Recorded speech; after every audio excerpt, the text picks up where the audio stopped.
probably gone long enough without talking specifically about LaMelo Ball. Yes.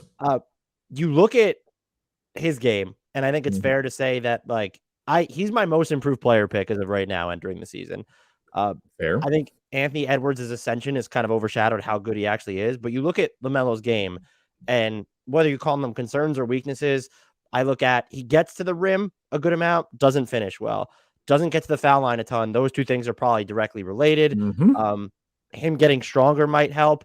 And there's also just he can be a defensive disruptor, a defensive playmaker, but there's always the on-ball defense, which I feel like we say about all guards entering year 3. Yes. Anyway, how confident are you in him improving in either any one of those or all three of those areas entering year 3? It's funny because media day, LaMelo did mention one big thing is that he hired a ref to help try to basically game the system so that where he can get 3, 4, 5 more free throws. If that works, we're talking about, like you said, MIP. We're talking about probably all NBA. We're talking about third. Again, I'm not saying he's going to be first or second team, but if he gets to a solid 22-10, I think with the way he's going to go, if he gets a solid 22-23 and has decent assist numbers, decent rebounding numbers, I think he's got a shot at all NBA. I do think he can improve in that. And then the defensive stuff, I'm really not worried about that because it's Cliff. Cliff is going to find a way to minimize his weaknesses. And that's going to be key. I'm not sure how it's going to work, but I'm not worried as much about the defense because Cliff will have you playing at a certain level on defense to where it works.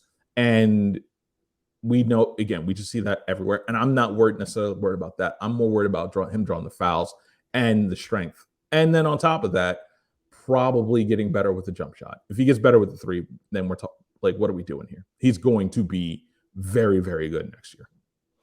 Does he, and you mentioned the jumper, and he's done most of his damage just on spot up looks, which is, by the way, that's a luxury because a lot of guards who operate with the ball in their hands, they can't do that.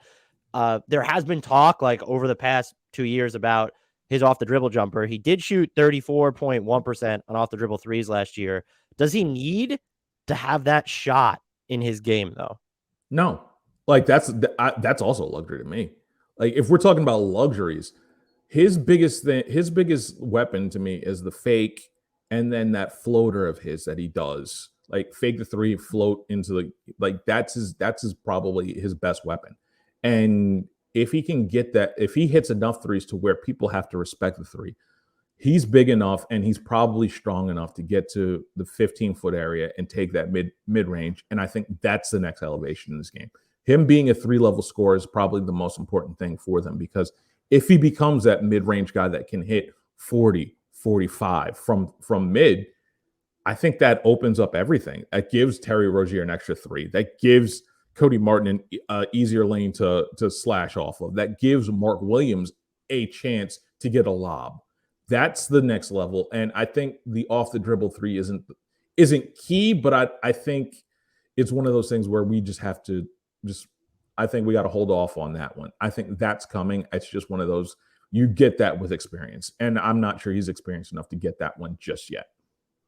I think this might make me a hypocrite or a poser or an idiot, but I simultaneously view an off the dribble 3 in general as perhaps the most valuable skill in basketball, but also not something that's essential, if that makes any sense. No, you're right. You're absolutely right about that.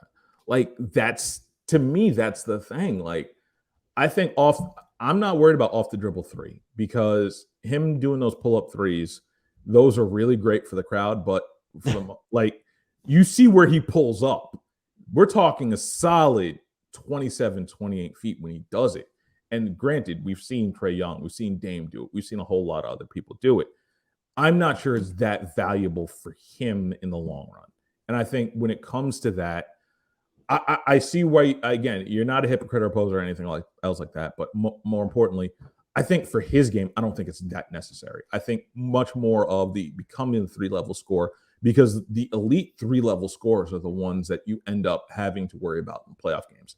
And I think their entire focus is We want this to be a perennial playoff team, and therefore we're going to have you focus on the stuff that's going to help you get there and sustain success when it comes to being in there.